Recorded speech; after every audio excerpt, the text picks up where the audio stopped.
বলো না, তাতে অনেক দেরি হয়ে গেল। এই যে ডাব নিয়েছি, এটা দরকার ছিল, ভালো করেছে এনেছে। একটা ডাবের দাম 60 টাকা দাম। আচ্ছা নাও তাড়াতাড়ি করো। টমেটো নিয়েছি, পাস্তা, লাউ শাক 2 বান্ডিল নিয়ে চলে এসেছি।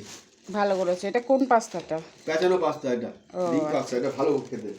আর লাউ শাক 2 বান্ডিল নিয়ে হ্যাঁ এসেছি। ভালো লাউ করেছে। শাক খাওয়া ভালো, পেট ঠান্ডা থাকে। এই যে বটবডি নিয়ে এসেছি। নিচে রাখো না, নিচেই রাখো। নিচে রাখার জায়গা নেই। তোমার কাঁচা লঙ্কা নেই করছো? হ্যাঁ লঙ্কা ছিল না। কাঁচা লঙ্কা তা বললো আদা।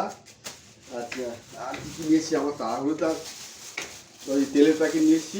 আচ্ছা তেলের প্যাকেটের সাথে একটা তুমি লঙ্কা, বলে বলে রাখো, বার করতে হবে না। লঙ্কা ফ্রি দিয়েছে। আর শশা, লঙ্কার প্যাকেট ফ্রি তেলের প্যাকেটের সাথে? বাহ। মাছ নিয়েছি, কাতলা মাছ আছে। এটা ফাটা পাওয়াটা সকালের টিফিন তোমাদের। এই চাল, 2 কিলো ভালো চাল নিয়েছি। মাছটা কি আমি দেবো? তো আমার আর সময় নেই তো। আচ্ছা